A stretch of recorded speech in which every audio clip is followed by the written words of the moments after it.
Assalamualaikum warahmatullahi wabarakatuh.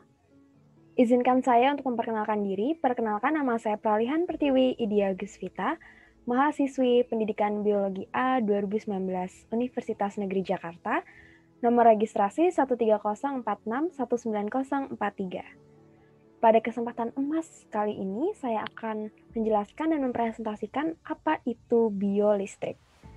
Nah, teman-teman, tidak hanya mesin atau alat elektronik di rumah kita yang memiliki listrik, tetapi kita sebagai makhluk hidup juga memiliki listrik di dalam tubuh kita, yang disebut dengan biolistrik. Nah, izinkan saya untuk mengingat kembali mengenai transport elektron pada membran. Seperti yang kita ketahui bersama bahwa membran ini memiliki kemampuan untuk melakukan transportasi atau perpindahan molekul atau zat dari sisi luar membran hingga ke dalam membran itu sendiri. Nah, apa saja sih yang dapat melewati membran? Contohnya, molekul-molekul yang tidak memiliki potensial atau yang tidak berlistrik sama sekali, kemudian ada lipid, kemudian ada glukosa begitu. Nah, tidak ketinggalan ion juga bisa melewati membran. Seperti yang kita tahu bahwa ion contohnya ada Na+, ada K+, H+, Cl-, dan Na+, Ca++. Ini terdapat, dilihat ya, ini terdapat depolarisasi. Depolarisasi dari angka minus 7 mV menuju angka minus 60 mV, kemudian turun lagi dan mengalami repolarisasi dari angka min 60 mV menuju minus 70 mV. Kemudian mengalami hiperpolarisasi, turun hingga minus 80 mV. Dan kemudian naik lagi dan mengalami potensial istirahat. Nah, apa sih sebenarnya depolarisasi, repolarisasi, hiperpolarisasi, dan potensial istirahat itu sendiri? Nah, dapat dijelaskan? Ini terdapat di slide selanjutnya. Baik, jenis-jenis perubahan pada potensial membran yang pertama kita harus mengetahui dulu apa itu polarisasi. Muatan dipisahkan di kedua sisi membran sehingga membran memiliki potensial. Setiap nilai potensial ini bukan 0 mV, maka membran berada dalam keadaan polarisasi. Selanjutnya, depolarisasi. Depolarisasi adalah penurunan potensial membran negatif, membran menjadi kurang terpolarisasi dibandingkan dengan potensial istirahat. Selama depolarisasi, potensial membran mendekati 0 mV. Kemudian ada kondisi yang dinamakan repolarisasi. Repolarisasi ini membran kembali ke potensial istirahat setelah mengalami depolarisasi. Selanjutnya terdapat istilah hiperpolarisasi. Hiperpolarisasi merupakan peningkatan besar potensial membran. Membran menjadi lebih terpolarisasi dibanding dengan potensial istirahat. Nah, pada materi biolistrik ini terdapat istilah yang dinamakan dengan potensial aksi. Apa itu potensial aksi? Potensial aksi ini merupakan perubahan potensial membran yang berlangsung secara singkat, cepat, dan besar, yaitu besarnya 100 mV. Nah, satu potensial aksi ini hanya melibatkan sebagian kecil dari keseluruhan membran sel.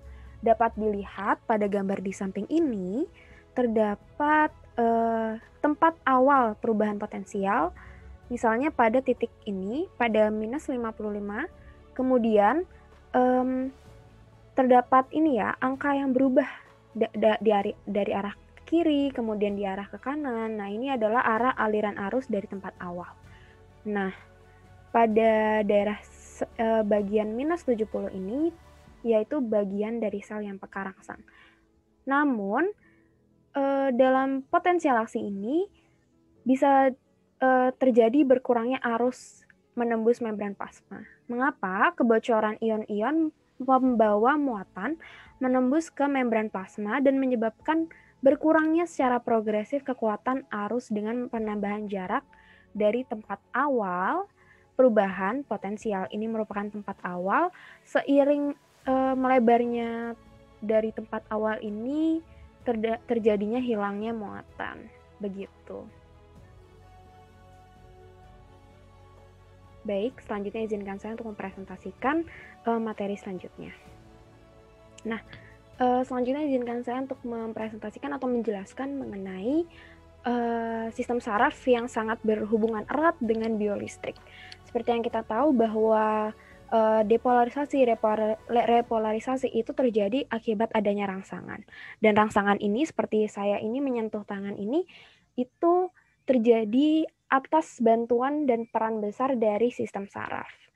Nah, di sini saya akan menjelaskan singkat mengenai sistem saraf.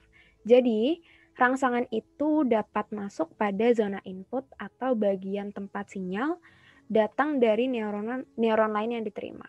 Nah, pada zona input ini pada nomor 1, pada dendrit dan badan sel. Dendrit dan badan sel merupakan zona input di mana mereka menerima sinyal dari neuron lain, begitu.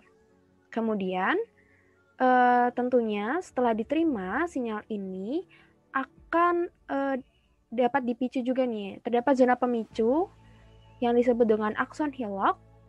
Pada akson Hillock ini potensial aksi dimulai. Kemudian sarafnya ini kemudian juga dapat meneruskan rangsang, kemudian menuju ke poin nomor 3 atau zona penghantar. Zona penghantar ini merupakan bagian yang menghantarkan potensial aksi tanpa berkurang dengan seiring jarak yang jauh, begitu. Apa sih zona penghantar contohnya? Contohnya akson. Akson ini panjangnya bervariasi dari 1 mm hingga lebih dari 1 mm, begitu. Akson kemudian meneruskan rangsang hingga ke terminal akson. Terminal akson ini merupakan yang dinamakan dengan zona output. Zona output merupakan zona atau bagian area yang melepaskan neurotransmitter yang akan mempengaruhi sel lain. Jadi setelah diterima oleh zona input, kemudian menuju ke zona pemicu di mana potensial aksi dimulai, kemudian menuju ke zona penghantar atau akson, dan diakhiri dengan zona output atau terminal akson yang kemudian tentunya rangsangan ini akan diteruskan menuju sel-sel yang lainnya, begitu. Sekian yang bisa saya presentasikan, mohon maaf apabila ada kekurangan. Wassalamualaikum warahmatullahi wabarakatuh.